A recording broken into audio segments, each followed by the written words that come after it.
Time now for the Educated Retirement Show with your host, Jay Kaplan. Jay discusses reverse mortgages and can answer your questions at 951-922-3532. Call lines are open at 951-922-3532. And now here's Jay.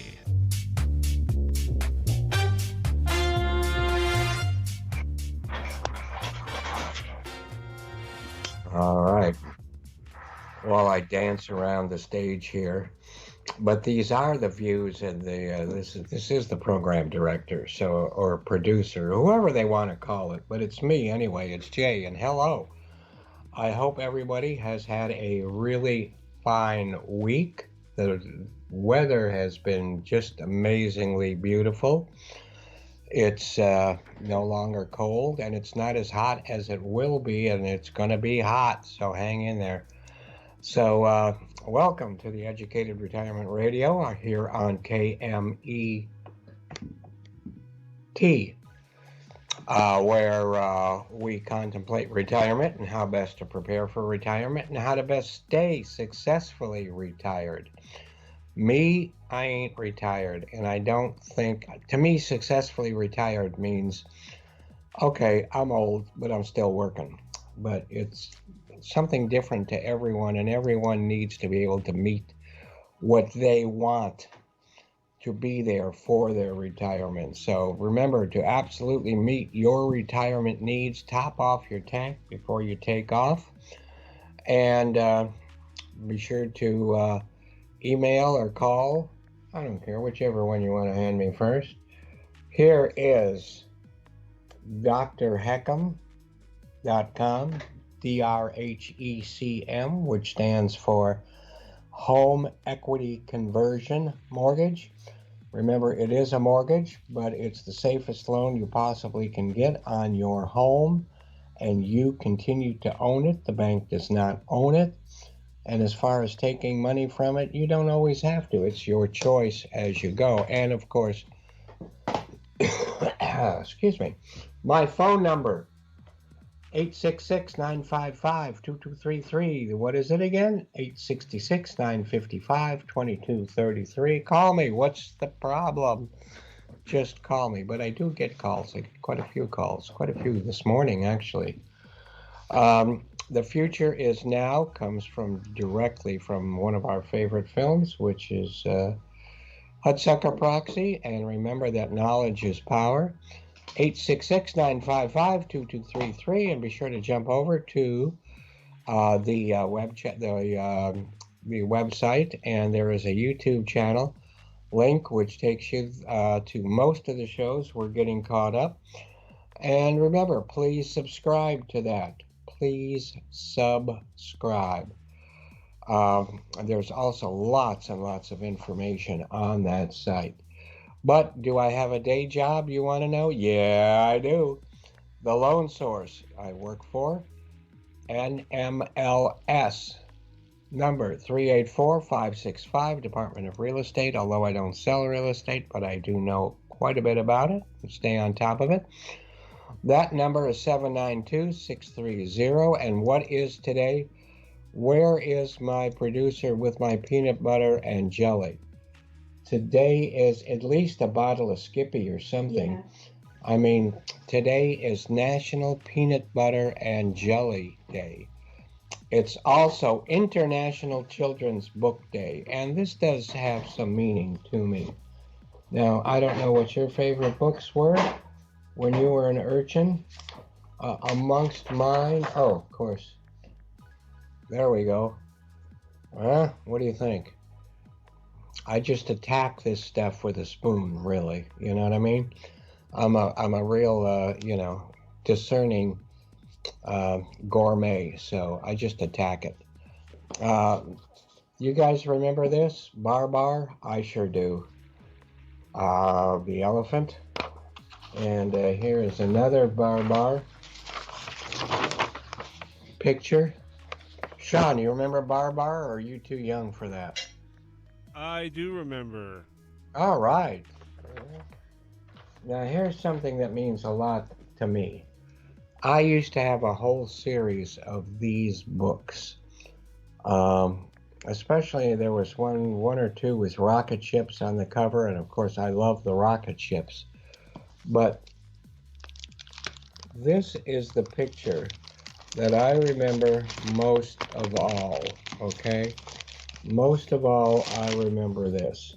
I remember staring at this all the time. This was part of every book in this series, and I love this picture. But so be it. I'll let you put that together. Now, my wife's one of her favorite books because of the beautiful illustrations in there.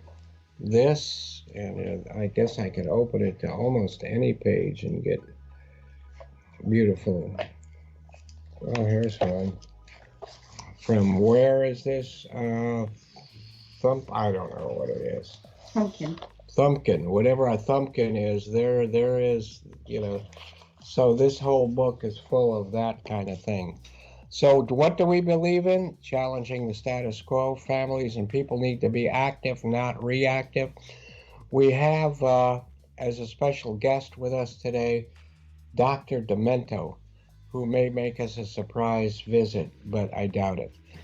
But we also have a couple other really great guests, so we got a lot to talk about. Famous people's birthdays, I'll try to run through these so we can get on to those people. Alec Guinness, 1914 to the year 2000, actor of all venues and appeared in over 45 films and so many appearances in theater and television. Best known today by Gen X and Millennials as Obi-Wan Kenobi in the Star Wars saga, and his legacy is just so much bigger and better than that. But as long as we're talking about Star Wars, here is my lightsaber, okay? And this is Luke Skinwalker's. And this comes from a company that actually makes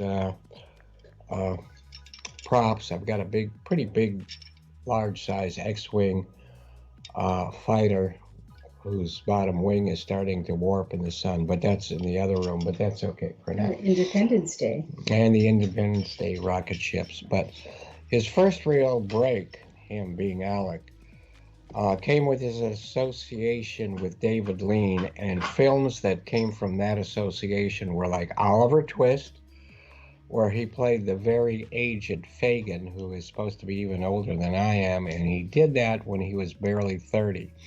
He also wrote some of the screenplays for the early David Lean films, or helped write them, okay? Because what's-his-name wrote most of them, and his name is right on the tip of my tongue, but the tip of my tongue is a little bit shaky these days. So if I think of it, I'll let you know. He also did Great Expectations, which I've got several copies because I love that movie, but I couldn't find one right now. So get this, though. If you know the story of Great Expectations, Alec's father... Dickens. Charles Dickens. No, Dickens wrote the book, not the screenplay. He wasn't around for the Academy Awards and whatever. Alec's father left when he was a very young man. Later in his life, a, quote, mystery man paid for his education and other expenses. He was told that the mystery man was an uncle, but Alec never really believed it. Great Expectations, anyone? But I mean, that is a pretty weird story. Later, he starred in the big films of David Lynch, David Lean. Bridge on the River Kwai, which won him an Academy Award for Best Actor, and for David Lean, and a whole bunch of Best Movie of the Year, and a whole bunch of other Academy Awards. But right after Kwai, he put together his own little film because he said he needed to get away from that big stuff. And I think this little film called The Horse's Mouth is genius. It was very loosely based on the life of Dylan Thomas, and Guinness wrote the screenplay, not the book. It did come from a book, but this was amazing. And the music while this guy was painting feet was Lieutenant Kiji suite, if you understand that, and how funny that could be when it's teamed up with feet. So if you haven't seen it, please see it. And then he went on with more of the big ones, like Lawrence of Arabia, which I couldn't find that offhand. Dr. Zhivago, who we all know and love. Passage to India. And I just don't have time to go all over all of his television things. But so be it. One of the best television drama thingies he was in was Little Dorrit. And Little Dorrit, this is heavy. This was like 2 major films. Little Dorrit was another very brilliant thing. There's our man right there. It was put on by the BBC, I believe. I really liked it. And from what I understand, Little Dorrit was the most popular Dickens story during Dickens' lifetime. So let me put one of my favorite, The Lady Killers, which we're going to talk about more as we get into the Ealing Studios. I think this was Ealing also, was it not? The Lady Killers? I'm pretty sure. But Ealing Studios, you know, did such great films such as Dead of Night, which was used again. The stories of that went to Twilight Zone, so many of them, but mostly comedies.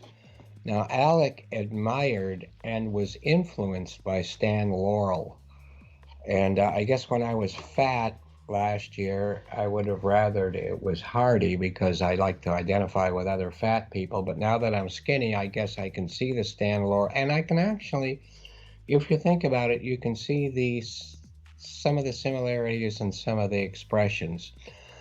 On the other hand, at the same time, Alec was idolized by Peter Sellers.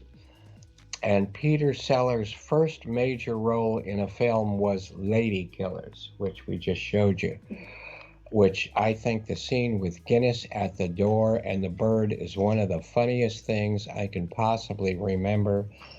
Brings a smile to my face. I mean, I could just watch that 1 10-second scene over and over for quite a while. Tom Hanks did the remake. Yeah, Tom Hanks did a remake with the brothers. What are the Coen brothers? It didn't get a lot of play or things like that, but I really enjoyed it. So here again is Ealing Studios. And I'm running through some of this stuff fast because, can you see that? No, that's the wrong thing. Ealing Studios, so we have a whole book on the thing. And they did some great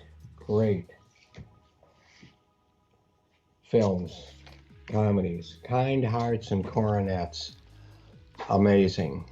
Captain's Paradise, great film. Lavender Hill Mob, and The Man in the White Suit. This is British comedy at its best. Ealing Studios with Alec Guinness, just amazing stuff. And we skipped some Star Wars stuff because I'm trying to move things along a little bit. But we can come back to some of that if we need to.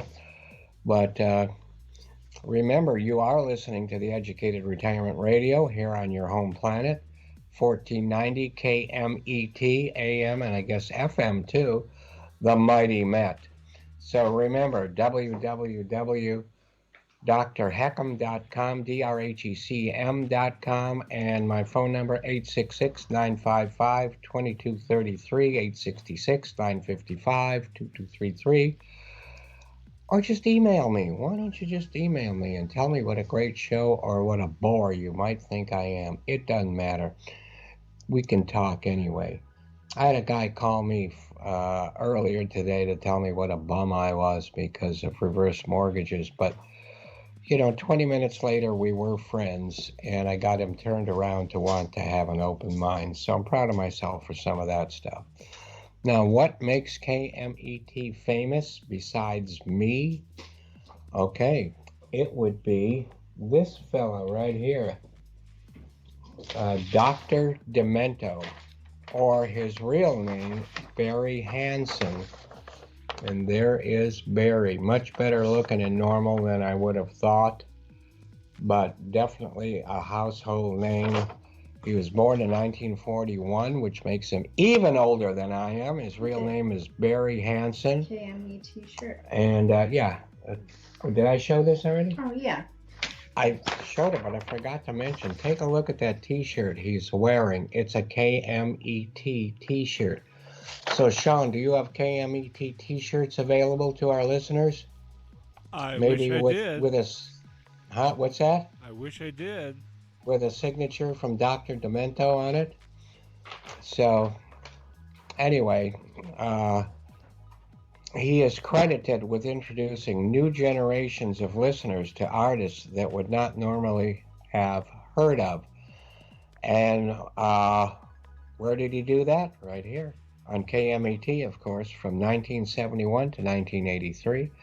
He introduced such artists as Harry McClintock's Big Rock Candy Mountain, Spike Jones, which I got a bunch of 78s in a jukebox here, Benny Bell, and even helped introduce Weird Al Yankovic. Barry was born in Minnesota and the son of an amateur pianist. He started his record collection at age 12 when he found thousands of 78s for sale at 5 cents each in a thrift store. And yes, I too go to thrift stores for records, but I just really, collect 33s.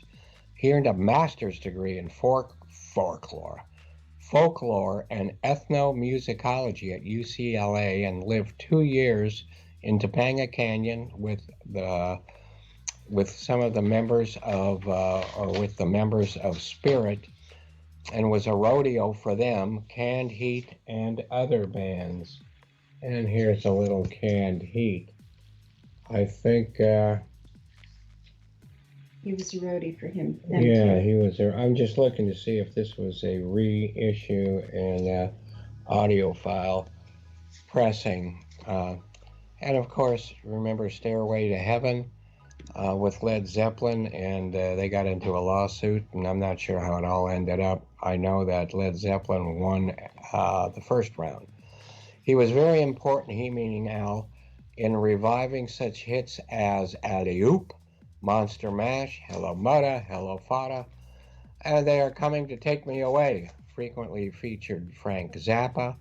And once he got a surprise visit from the cast of Spinal Tap at the studio that included Christopher Guest, Michael McKean, Harry Shearer, and also was visited by Screamin' Jay Hawkins. Remember Stranger Than Paradise? We talked the other day about Jim Jarmusch, the director, and John Lurie of the Lounge Lizards. Another time, Mel Brooks popped in with a huge cheesecake from Cantor's Deli. I wish he would do that right now. There's a couple of his records to take a quick look at, but NASA Nelly is on her way, and we got to really get to it if we want some time for her. And there's another record album of his. And just to remind you what some of this other stuff looked like. Okay, good. And his record collection now exceeds over 85,000 records, makes it more than me, and was also a railroad fan just like me. So with that, this is, okay, with that, we're going to spend a couple minutes with NASA Nelly, and then we'll take a break, and we'll be off and running with some great guests. So NASA, take it away. Place, Melbourne in Victoria, Australia, the country that is home of the kangaroo, koala bear, as well as hanging rock. The date, April 6, 1966, was about to be the most remarkable day for the lives of a particular group of Melbourne citizens. At about 11 a.m., over 200 students and teachers from Westall High School and nearby elementary school reported seeing a flying object that was silver gray in color, a saucer-shaped craft with a slight purple hue and twice the size of a family car. According to the witnesses, the object overflew the school, hovered and disappeared behind the trees, only to return about 20 minutes later. It climbed at high speeds and departed suddenly into the sky. Some accounts describe the object as being pursued by 5 aircraft. The head teacher called the local airport and military to order to see if there was anything that was meant to be in the sky, and they turned out to be a mystery. After the event, military and police personnel appeared to contain the situation as the students were pretty hysterical, as you can imagine. In turn, they were forbidden to speak to the press. At one point, even a camera belonging to a teacher was confiscated. Of course, weather balloons were blamed by local authorities. Weather balloons do not move across the sky at the speeds mentioned, and they typically do not attract the attention of military planes. What is completely fascinating are the testimonies of the witnesses at the time, and even to this day. Film director James Fox, who I Know What I Saw in 2009, and most recently the film Phenomenon, replays the actual footage of these testimonies of the children and teachers, along with their amazing drawings of the craft and its occupants. Current interviews of those same children, now adults, show their stories all in unison and not wavering after all these years. Now remains a public tribute to an undoubtedly strange event is the Grange Reserve UFO Park in Melbourne. They installed plate equipment resembling the descriptions of the craft that visited in 1966. The interviews of those witnesses is the most interesting and a must-see, as the Westall UFO incident remains a mystery.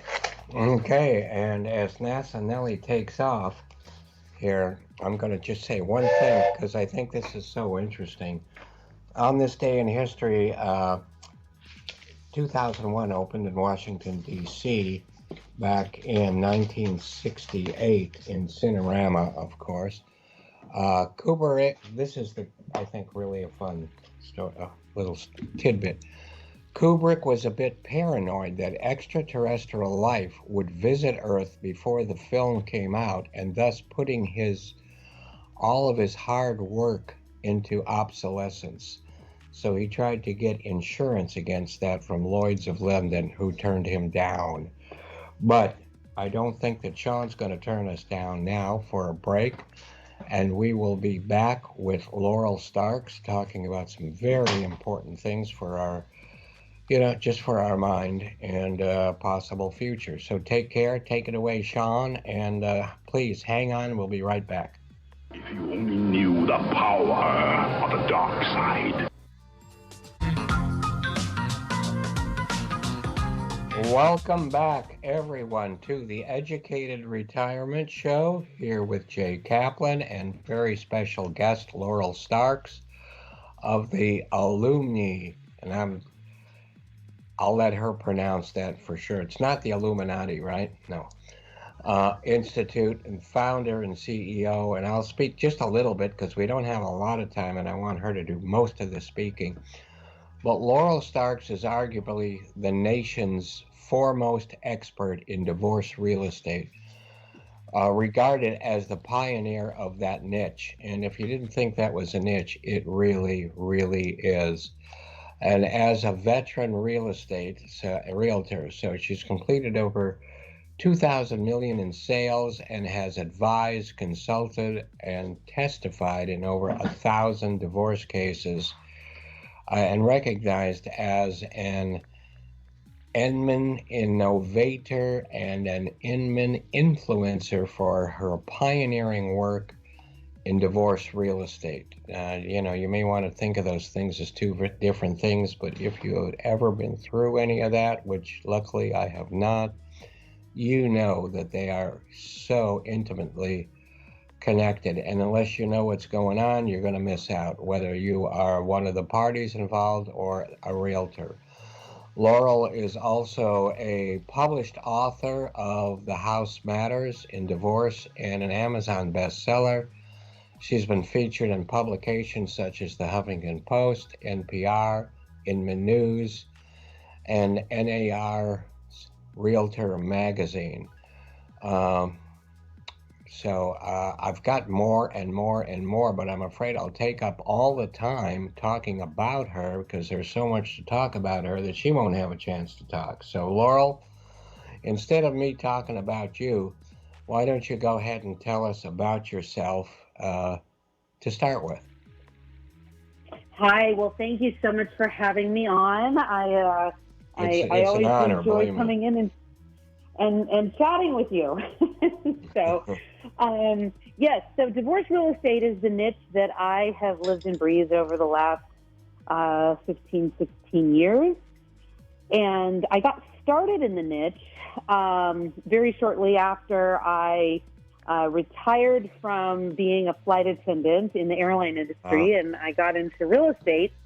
And my very second listing that I took was a divorce listing, and it was a high conflict. There was a restraining order. It was the husband refused to sign any paperwork. The wife needed to move out so that she could be up in Oregon so her son could start school. And it was just a very different type of a real estate transaction than what I had been trained to do. So, no kidding. I can't imagine somebody refusing to sign papers of any kind. I mean, you can argue over them, but if you refuse to do that, you're refusing yourself too, right? But that's all right. Let me shut up and let you go back to it. So, and he was true to his word. He did not sign my paperwork.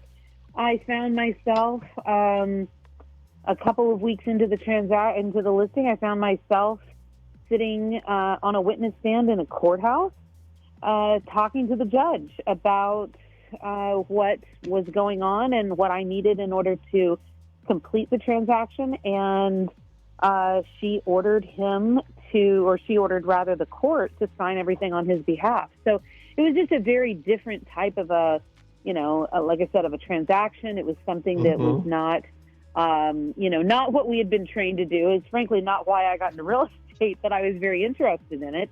And the more and more I got into it and the more involved I became, I realized that there was a big disconnect between the real estate community and the family law community, and that family law attorneys and family law judges were giving advice to their clients that was really real estate advice that was not good advice. They were, there wasn't someone who was truly educating them on exactly what they needed to know. And so I became a trusted confidant to be able to educate them, so they're not getting their news from Zillow or from, the 6 o'clock evening news. Right. And so it has been an amazing journey and an amazing career. And so about 3 years ago, I decided to take the knowledge and the information that I had learned all over the years and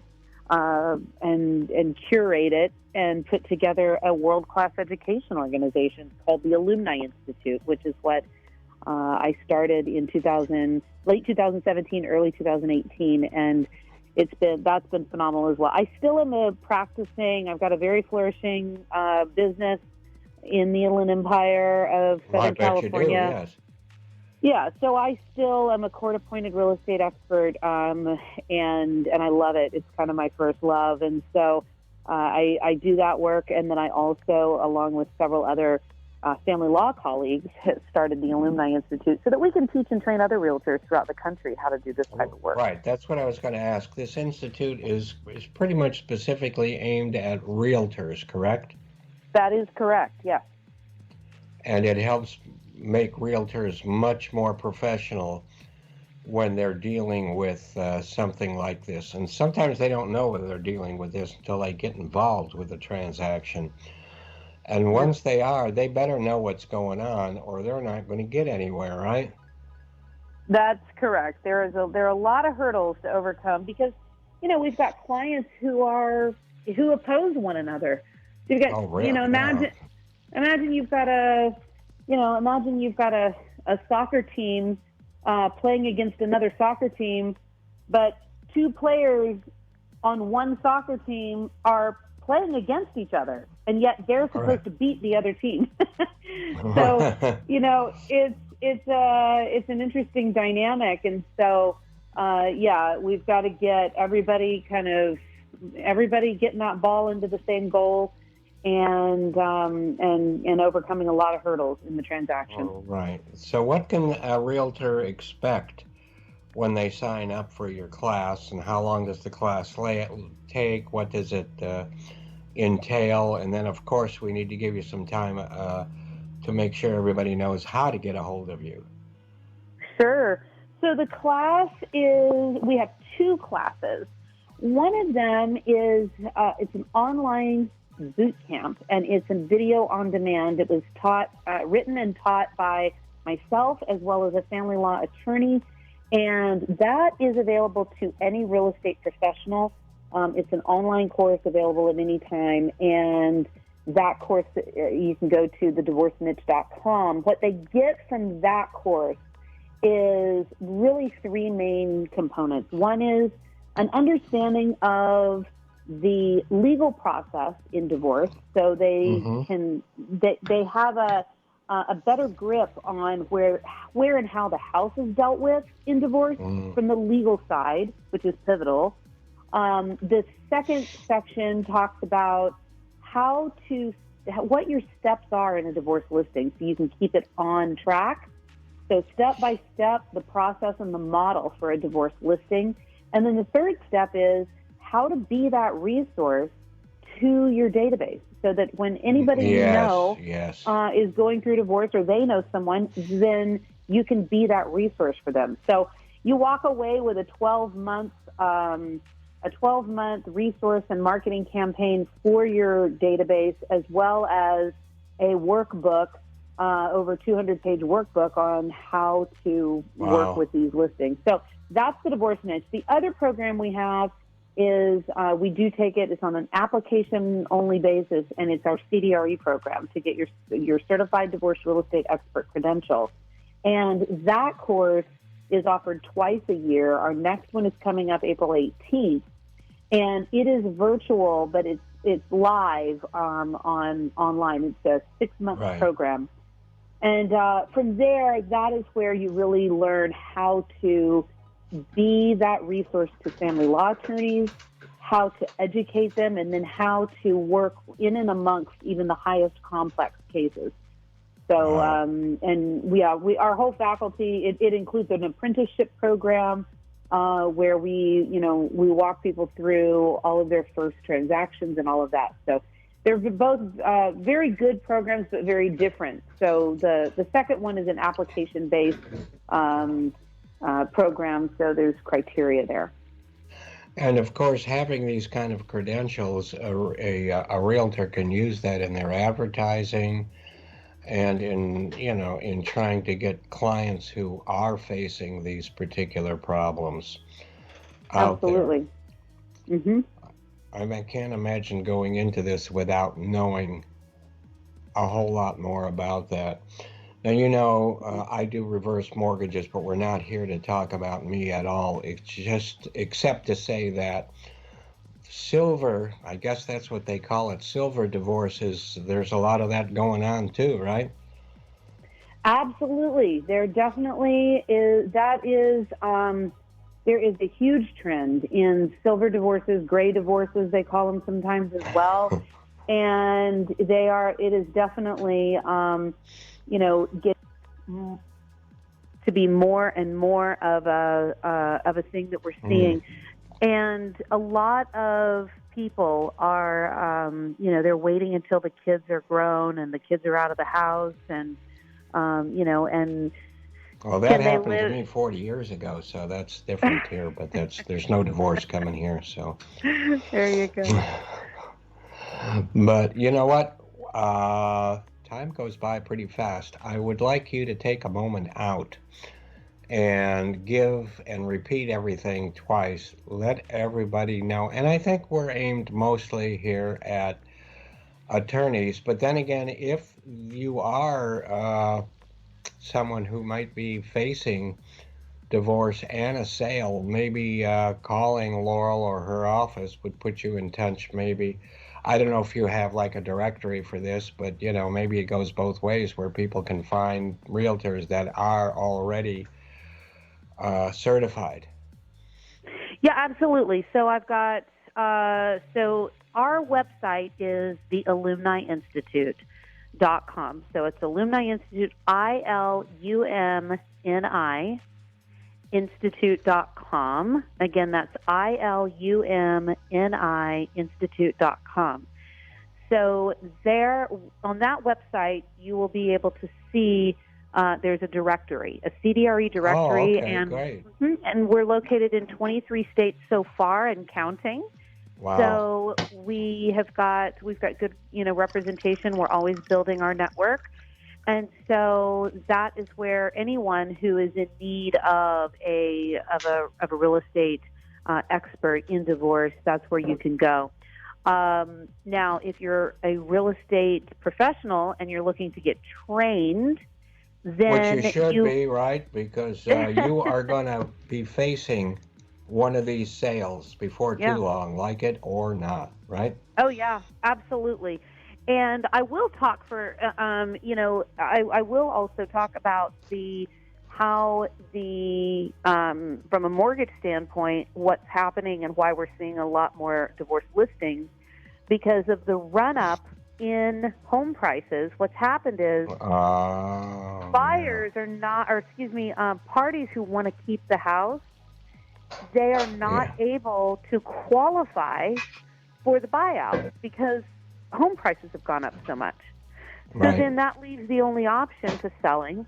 Another reason why we're not seeing a lot of people being able to do that is because what was happening in 2020, people were getting forbearances, their credit was going, they had layoffs, so they're not able to qualify in many regards due to that.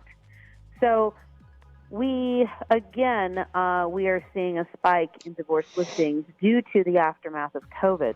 So if you're a realtor, you are going to come across a divorce listing at some point in your career, and it's probably going to be sooner rather than later because of the reasons I just said. So the best thing to do if you've got a divorce listing and you need to know what to do and how to navigate it, go to the divorceniche.com, and it is that online on demand. You can binge watch it. You can watch it anytime. You can always go back and replay it again, and it will teach you what you need to know to navigate and master and handle that listing. For those who want to get certified, who would like to make this a substantial leg of their business, getdivorcecertified.com is where you can get information about the certification. Again, that's getdivorcecertified.com. And for the divorce niche, for the boot camp, the online one like I was talking about, that's thedivorceniche.com. Yeah, and I'm going to recommend that realtors think about this before they get a complicated listing or sale. I mean, it could be both sides, either listing or somebody trying to buy a house that the husband and wife are in divorce. I was going to say arguing over. Not all divorces have arguments, but a great deal of them do. And even without arguments, there are so many legal things to overcome. You need to know about those things, right? Absolutely. So there are, many, many things that have to do with, such as don't take a listing with just one signature. A lot of agents will take a listing with just one signature, and then you've got the other side who absolutely refuses to sign an offer. And so I take over a lot of listings that fail because realtors do not handle them correctly. Can you imagine? No, you don't have to imagine how you try to get. I was a realtor once for 2 years, but that was before you were born, okay? And I enjoyed it, but I don't enjoy it didn't enjoy it nearly as much as being a lender. But yeah, that would happen sometimes. And, when you're not prepared, you feel kind of foolish, out in left field, and lacking the ability to get something done which should be done. I mean, after all, you are a realtor. They're looking towards you to fix all this and to make it happen. And you better be prepared. Yeah, that's exactly right. They are looking for to us to handle this, and they're going to expect that we know what we're doing. And so knowing how to handle high conflict personalities, that's the other thing. You get people who... We get that in the lending business too. But, not so much. Not so much. Not so much as in real estate, but certainly not as much as in real estate where there is a conflict already brewing. And that's, you need to be specialized for that. Absolutely. And we get a lot of people who are, they're high conflict. They're not, we've got narcissists. We've got people who are substance abusers, violence. And then you've got people who are on the other end of the spectrum who are perpetual victims and who use the victim card as a control, as a power play. So it's really being able to identify these things when you see them, and then knowing how to handle them and how to navigate through it is very important. Being able to recognize it is the most important part, because otherwise you don't know what step 2 is, right? Correct. And you can do that with probably 150 years worth of experience, or they can sign up with you, right? That's right. That is right. So we, like I said, we've curated the best of the best content so that people, so that realtors can just lop about 5 years of business building. They can lop that off with our education, because we just cut straight to the chase and we condense it down and make it very, very specific to what a real estate agent needs in this type of circumstance. So it's a money-saving operation for the realtors too. They're going to make more money by doing this than anything else. And realtors spend so much time learning the area and this and that, but sometimes you miss the more important details, like what do I do when this happens or that happens, or this divorce is getting stickier all the time. Exactly right. That is exactly right. So this is what we live and breathe, and we've got a faculty of family law attorneys. We've got a judge who comes in and speaks as well and teaches us what they need, what we need to know from the bench, so to speak. We have a divorce financial professional who also teaches us what we need to know about that. So it's a very interdisciplinary type training, and it's very comprehensive. We're very proud of it, and we're so proud of our CDREs and the family of amazing talent and experts that have dedicated themselves to this work. Yeah, I don't blame you. I mean, I've heard, not just from you, I've heard from other people how great it is. And that's what sent me to try to get in contact with you in the first place, was what other people have said about you. Thank you. And your education. So that means a lot. So thank you.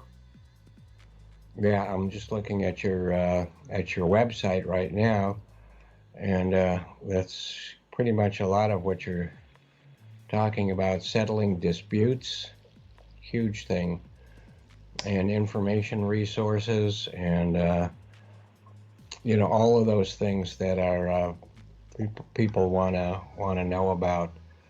And let's taking a quick look at your directory here, like you said, exists. And there we are. Yeah.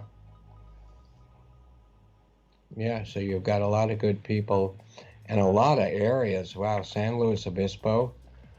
I love it there, but I don't want to get divorced to have to go there. And, so you've got them everywhere. You've got professionals everywhere. Yeah. Not just, yeah, so that's great. Beverly Hills, uh-oh, big time. Well, I used to think that was big time, but now the prices are the same everywhere, it seems like, doesn't it? That is true. That is My very, very God, true. it's crazy. Like you made reference to that a little bit earlier about the increasing prices, and real estate seems to be selling so fast too. But you know what can slow it down? Yes, you do know, a Interest divorce. rate. Oh, yes, and a divorce. Be- That's right. because both parties may want everything, That's or at right. least say they do, but who knows? That is right. So, So, what you've got going is just absolutely wonderful. And, we don't have a lot of time left. Like I say, these shows go by so fast, especially when we've got a really good guest like yourself. So thank before you. we run out of time, or our engineer, Sean, tells us we have only a minute left and, the hook comes out to pull me off a stage, go ahead and give all of your information again so everybody can have some time to write it down. But these shows are on the YouTube channel. They'll be sent out. You can always call me and get it, because there are a lot of realtors that are listening to the show and friends of the show. And even if you are a person looking for something, you might want to get and you have a realtor that you're dedicated to, and that something like this may be in your future, you may want that realtor to get up to stuff now instead of later. That's right. So Yeah, go that's right. ahead and give out your information another time for everyone, so they can hopefully have time to write it down also. Absolutely. So, the main website you need to know about is the Alumni Institute. So it's Alumni, ILUMNI, Institute, INSTITUTE.com. And if you're interested in the online boot camp, go to thedivorceniche.com. And if you'd like to get certified, getdivorcecertified.com. Mm-hmm. Which is highly recommended to every realtor, because you don't see too many advertisements for realtors saying how smart they are and how much they know the industry and how much they know the area. But don't call me if you're in the middle of a divorce. Nobody wants that, right? Mm-hmm. So that is correct. there's only one way to keep that kind of thing from happening, and that is to call Laurel. There you go. You guys are there all the time, right? Or one way or the other, you'll get back to whoever might be calling or getting Absolutely. involved. I know last time you were on, we got at least one person. I forgot his name, and Nikki was asking me who it was, if you can get a hold of him. But he's already taken the class, so that's good. He's in the up in Central California in the Fresno area, and we have some people that listen to the show. Not directly there because the signal doesn't quite get there, but it is a podcast and a video cast, so at least you got somewhere that time a little bit, but so many should be, and maybe more have. So, I just hope that more and more people. How 2 minutes we got, so that's more than I thought. So this is so important. I just want every realtor who's out there thinking about this, don't just think about it. Move on it. We don't know how long these prices are going to be zooming up. We don't know how hot the real estate market's going to be selling. Take advantage of it. Get it now. Get as much of it as now, and don't let something like someone else's divorce get in your way. So I'm going to highly recommend that you call or contact Laurel, or get on the Alumni Institute website, give them a call, give her a call, and get yourself rolling. Anything in our last minute you'd like to add to our conversation here, Laurel? Although you've contributed plenty. Well, you have summed it up very, very nicely, and thank you so much for having me on. I'm very passionate about educating realtors. I'm very passionate about working to make the lives of divorcing homeowners better, give them the best shot we can. Right, because no matter what, you want them to come out the other end happy. Absolutely. And you know, not have to talk about or complain about what happened during that divorce and property sale for the next 20 years, right? You got it. Absolutely. And that seems correct. to be what happens most of the time. So let's, and I'll be in contact, but have yourself a great, Laurel, have a great weekend. And we got to go, but remember everyone, the second half of the show will start right after the news here, so stay with us, and thank you, Laurel, so much. Bye-bye. Thank you. Bye-bye.